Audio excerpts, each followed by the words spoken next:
Super ಆಗಿರುವ ಅವರೆಕಾಳಿನ ಸಾರು ರೆಡಿಯಾಗಿದೆ. ಇದು ಹೇಗೆ ಮಾಡೋದನ್ನು ನೋಡ್ಕೊಂಡು ಬರೋಣ ಬನ್ನಿ. ಇವಾಗ ಇದಕ್ಕೊಂದು ಚಮಚ ಎಣ್ಣೆ ಹಾಕ್ಕೊಂಡಿದ್ದೇನೆ, ತೆಂಗಿನ ಎಣ್ಣೆ. ನೀವು ಯಾವುದು ಯೂಸ್ ಮಾಡ್ತೀರ ನೋಡ್ಕೊಂಡು ಸ್ವಲ್ಪ ಬಿಸಿ ಆದ್ರ ಮೇಲೆ, ಸ್ವಲ್ಪ ಬಿಸಿ ಆದರೆ ಸಾಕು. ಗ್ಯಾಸ್ ಸ್ವಲ್ಪ ಸ್ಲೋ ಇಟ್ಕೊಳ್ಳಿ, ಬೆಂಕಿ ಜಾಸ್ತಿ ಮಾಡಬಾರ್ದು. ಈಗ ಒಂದು 5-6 ಮೆಣಸು ಹಾಕ್ತಿದ್ದೇನೆ, ಒಣಮೆಣಸು. ಇದು ಸ್ವಲ್ಪ ಫ್ರೈ ಮಾಡ್ಕೊಳ್ಳುವ. ಸ್ವಲ್ಪ ಎಣ್ಣೆ ಹಾಕ್ಕೊಂಡು ಒಂದು 5-6 ಮೆಣಸು ಹಾಕ್ಕೊಂಡು ಸ್ವಲ್ಪ ಫ್ರೈ ಮಾಡ್ಕೊಳ್ಳಿ.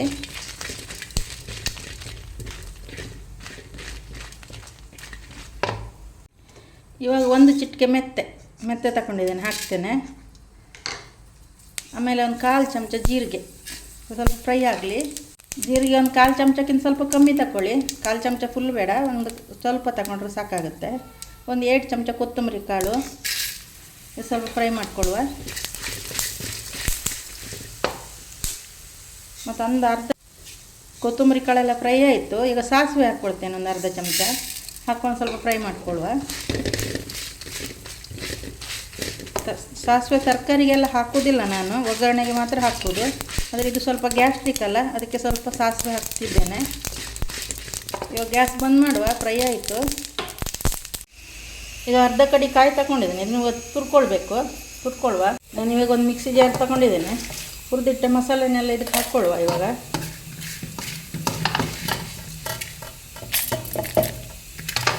ಹುರಿದಿಟ್ಟು ಮಸಾಲೆನ ಇದಕ್ಕೆ ಹಾಕ್ಕೊಂಡಿದ್ದೇನೆ. ಈಗ 2 ಬೆಳ್ಳುಳ್ಳಿ ಹಾಕ್ಕೊಳ್ಳುವ. ಆಮೇಲೆ ಸ್ವಲ್ಪ ಒಂದು ಅರ್ಧ ಚಮಚ ಅರಿಶಿನ ಹುಡಿ, ಆಮೇಲೆ ತೆಂಗಿನ ತುರಿ ಹಾಕ್ಕೊಳ್ಳುವ.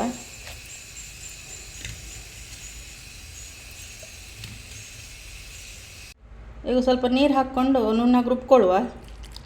ಒಂದು ಅರ್ಧ ಲೋಟ ನೀರು ಹಾಕ್ಕೊಂಡು ನುಣ್ಣಗೆ ರುಬ್ಕೊಳ್ಳಿ. ಮತ್ತು ನೀರು ಕಮ್ಮಿ ಆದರೆ ಮತ್ತೊಂದು ಸ್ವಲ್ಪ ಹಾಕ್ಕೊಂಡು ರುಬ್ಕೊಳ್ಬೇಕು. ನೈಸ್ ಆಗಬೇಕು ಅದು ಮಸಾಲೆ. ಈಗ ಮಸಾಲೆ ನೈಸ್ ಆಯಿತು. ಒಂದು 2 ಸಲ ನೀರು ಹಾಕ್ಕೊಂಡು ರುಬ್ಕೊಂಡಿದ್ದೇನೆ. ಜಾಸ್ತಿ ನೀರು ಹಾಕಬಾರ್ದು, ಸ್ವಲ್ಪ ನೀರು ಹಾಕ್ಕೊಂಡು ರುಬ್ಕೊಳ್ಬೇಕು. ಈಗ ಸ್ವಲ್ಪ ಅವರೆಕಾಳು ತಗೊಂಡಿದ್ದೇನೆ. ಇಲ್ಲೇ ಕುಂದಾಪುರದಲ್ಲಿ ಔಡಿ ಅಂತ ಹೇಳ್ತಾರೆ. ಅವರೆಕಾಳು ನೆನೆಸಿ ಇಟ್ಕೊಂಡಿದ್ದೇನೆ. ಇದು ಒಂದು 5-6 ಗಂಟೆ ಹೊತ್ತು ನೆನೆಸಿ ಇಟ್ಕೊಳ್ಬೇಕು. ಈಗ ಬೇಯ್ಲಿಕ್ಕೆ ಹಾಕ್ತೇನೆ ಕುಕ್ಕರಲ್ಲಿ. ಚೆನ್ನಾಗಿ ತೊಳೆದು ಬೇಯ್ಲಿಕ್ಕೆ ಹಾಕಬೇಕು. ಆಮೇಲೆ ಇದಕ್ಕೆ 1 ಲೋಟ ನೀರು ಹಾಕ್ತೇನೆ. 1 ಲೋಟ ಸಾಕು. ಇದು 1 ಸೀಟಿ ಬರ್ಸ್ಕೊಂಡ್ರೆ ಸಾಕು. ಈಗ ಮುಚ್ಚಿಟ್ಟು 1 ಸೀಟಿ ಬರ್ಸ್ಕೊಳ್ತೇನೆ. ಇವಾಗ 1 ಸೀಟಿ ಬಂತು, ಗ್ಯಾಸ್ ಬಂದ್ ಮಾಡ್ತೇನೆ. ಅವರೆಕಾಳು ಸ್ವಲ್ಪ ಬೆಂದಿದೆ. ಇವಾಗ ಇದಕ್ಕೆ ಆಲೂಗಡ್ಡೆ ಹಾಕ್ಕೊಳ್ಬೇಕು. ಒಂದು ಆಲೂಗಡ್ಡೆ ಕಟ್ ಮಾಡಿ ಇಟ್ಕೊಂಡಿದ್ದೇನೆ, ಅದನ್ನು ಹಾಕ್ತೇನೆ. ಚೆನ್ನಾಗಿ ಮಾಡಿ ಸಿಪ್ಪೆ ತೆಗೆದು ಸಣ್ಣ ಸಣ್ಣ ಪೀಸ್ ಮಾಡಿ ಕಟ್ ಮಾಡಿ ಹಾಕ್ಕೊಳ್ಳಿ. ನಿಮ್ಗೆ ಬೇಕಾದರೆ ಜಾಸ್ತಿ ಹಾಕ್ಕೊಳ್ಬೋದು. ನಾನಿವಾಗ ಒಂದು 2ರಿಂದ 3 ಜನಗಾಗುವಷ್ಟು ಸಾರು ಮಾಡಲಿಕ್ಕೆ ತೋರಿಸಿಕೊಡ್ತಿದ್ದೇನೆ. ಇದನ್ನು ಹಾಕ್ಕೊಳ್ಳುವ. ಇವಾಗ ಒಂದು ಆಲೂಗಡ್ಡೆ ತಗೊಂಡು ಚೆನ್ನಾಗಿ ಕಟ್ ಮಾಡಿ ಸಣ್ಣ ಮಾಡಿ. ಆಮೇಲೆ ಒಂದು ಟೊಮೆಟೊ, ಒಂದು ಈರುಳ್ಳಿ ಹಾಕ್ಕೊಳ್ಳಿ. ಈಗ ಇದಕ್ಕೆ ಒಂದು ಸ್ವಲ್ಪ ಉಪ್ಪು ಹಾಕ್ಕೊಳ್ಳಿ. 1 ಚಮಚ ಹಾಕ್ಕೊಳ್ಳಿ, ಮತ್ತು ಬೇಕಾದರೆ ನೋಡ್ಕೊಂಡು ಹಾಕ್ಕೊಳ್ಬೋದು. ಎಲ್ಲ ಹಾಕಿ ಆದಮೇಲೆ ಮುಚ್ಚಿಡುವ. ನೀರು ಹಾಕೋದು ಬೇಡ, ಆವಾಗಲೇ 1 ಲೋಟ ನೀರು ಹಾಕಿ ಬೇಯಿಸ್ಕೊಂಡಿದ್ದೇವಲ್ಲ, ಅದ್ರಾಗೆ ನೀರಿದೆ ಸಾಕು. ಈಗ ಮುಚ್ಚಿಟ್ಟು ಇನ್ನೊಂದು ಸೀಟಿ ಬರ್ಸ್ಕೊಳ್ಳುವ. ಈಗ ಇನ್ನೊಂದು ಸೀಟಿ ಬರಲಿ. ಈಗ 1 ಸೀಟಿ ಆಯಿತು, ಗ್ಯಾಸ್ ಬಂದ್ ಮಾಡ್ತೇನೆ. 1 ಸೀಟಿ ಆಯಿತು, ಇವಾಗ ಗ್ಯಾಸ್ ಬಂದ್ ಮಾಡುವ. ಇವಾಗ ಇದು ಆಲೂಗಡ್ಡೆ ಎಲ್ಲ ಚೆನ್ನಾಗಿ ಬೆಂದಿದೆ. ಈಗ ಮಸಾಲೆ ಹಾಕ್ಕೊಳ್ಳುವ. ಇದಕ್ಕೆ ಮಸಾಲೆ ಹಾಕ್ತಿದ್ದೇನೆ. ಈಗ ಸ್ವಲ್ಪ ಮಿಕ್ಸಿ ತೊಳೆದು ನೀರು ಹಾಕ್ಕೊಳ್ತೇನೆ. ನೀರು ನಿಮ್ಗೆ ಎಷ್ಟು ಬೇಕಂತ ನೋಡ್ಕೊಂಡು ಹಾಕ್ಕೊಳ್ಳಿ. ಈಗ ಒಂದು 2 ಲೋಟ ನೀರು ಹಾಕಿದ್ದೇನೆ. ಹಾಕ್ಕೊಂಡು ತೊಳೆದು ಹಾಕ್ಕೊಳ್ಳಿ. ಈಗ ಚೆನ್ನಾಗಿ ಮಿಕ್ಸ್ ಮಾಡಿ.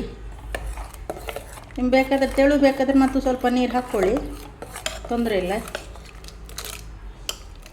ದಪ್ಪ ಬೇಕಾದರೆ ನೀರು ಸ್ವಲ್ಪ ಕಮ್ಮಿ ಮಾಡಿ. ನಾನು ಇಷ್ಟು ದಪ್ಪ ಇಟ್ಟಿದ್ದೇನೆ, ಜಾಸ್ತಿ ತೆಳು ಮಾಡಲಿಲ್ಲ. ಇವಾಗ ಚೆನ್ನಾಗಿ ಕುದಿಬೇಕಿದು. ಇವಾಗ ಉಪ್ಪು ನೋಡ್ಕೊಳ್ಳಿ, ಟೇಸ್ಟು. ಉಪ್ಪು ಬೇಕಾದರೆ ಮತ್ತೆ ಹಾಕ್ಕೊಳ್ಬೋದು.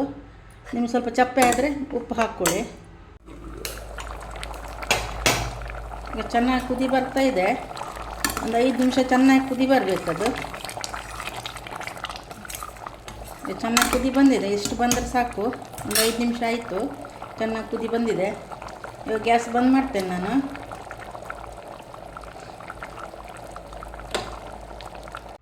ಈಗ ಒಗ್ಗರಣೆ ರೆಡಿ ಮಾಡ್ಕೊಂಡಿದ್ದೇನೆ. ಸ್ವಲ್ಪ ತೆಂಗಿನೆಣ್ಣೆ ಹಾಕ್ಕೊಳ್ಳುವ. ಒಂದು 2ರಿಂದ 3 ಸ್ಪೂನ್ ತೆಂಗಿನೆಣ್ಣೆ ಹಾಕ್ಕೊಳ್ಳಿ. ಎಣ್ಣೆ ಬಿಸಿ ಆಯಿತು, ಸಾಸಿವೆ ಹಾಕ್ಕೊಳ್ಳುವ, ಆಮೇಲೆ ಬೆಳ್ಳುಳ್ಳಿ ಹಾಕ್ಕೊಳ್ಬೇಕು, ಆಮೇಲೆ ಒಂದು ಮೆಣಸು ಕಟ್ ಮಾಡಿ ಇಟ್ಕೊಂಡಿದ್ದೀನಿ, ಒಣ ಮೆಣಸು, ಅದನ್ನು ಹಾಕ್ಕೊಳ್ಬೇಕು. ಈಗ ಫಸ್ಟಿಗೆ ಸಾಸಿವೆ ಹಾಕ್ಕೊಳ್ತೇನೆ,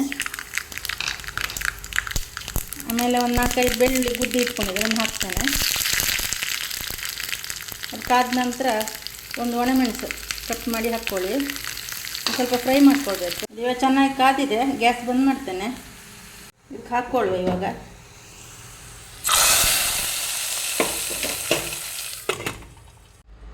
ಒಗ್ಗರಣೆ ಕೊಟ್ಟು ಹೀಗೆ ಮುಚ್ಚಿಡಬೇಕು ಒಂದು 5 ನಿಮಿಷ. ಆಮೇಲೆ ಸ್ವಲ್ಪ ಮಿಕ್ಸ್ ಮಾಡಿಕೊಡುವ ಚೆನ್ನಾಗಿ. ಸ್ವಲ್ಪ ಕುದಿ ಬಂದ್ರ ಮೇಲೆ ಸ್ವಲ್ಪ ದಪ್ಪ ಆಗುತ್ತೆ. ಈಗ ಸ್ವಲ್ಪ ದಪ್ಪ ಆಯಿತು ನೋಡಿ. ಬೇಕಾದ್ರೆ ಮತ್ತು ಸ್ವಲ್ಪ ನೀರು ಹಾಕ್ಕೊಳ್ಬೋದು, ತೊಂದರೆ ಇಲ್ಲ. ಅದು ಕುದಿ ಬರುವತ್ತಿ ಮಸಾಲೆ ಹಾಕಿ ಕುದಿ ಬರುತ್ತಲ್ಲ, ಅಷ್ಟೊತ್ತಿಗೆ ಸ್ವಲ್ಪ ನೀರು ಜಾಸ್ತಿ ಬೇಕಾದರೆ ಹಾಕ್ಕೊಳ್ಬೋದು. ಜಾಸ್ತಿ ದಪ್ಪ ಬೇಡ ಆದರೆ ಸ್ವಲ್ಪ ನೀರು ಜಾಸ್ತಿ ಹಾಕ್ಕೊಳ್ಳಿ. ಇವಾಗ ಚೆನ್ನಾಗಿ ಮಿಕ್ಸ್ ಮಾಡಿದ್ದೇನೆ. ವಿಡಿಯೋ ಇಷ್ಟ ಆದಲ್ಲಿ ಒಂದು ಲೈಕ್ ಮಾಡಿ, ಹಾಗೆ ನಮ್ಮ ಚಾನಲಿಗೆ ಒಂದು ಸಬ್ಸ್ಕ್ರೈಬ್ ಮಾಡಿ.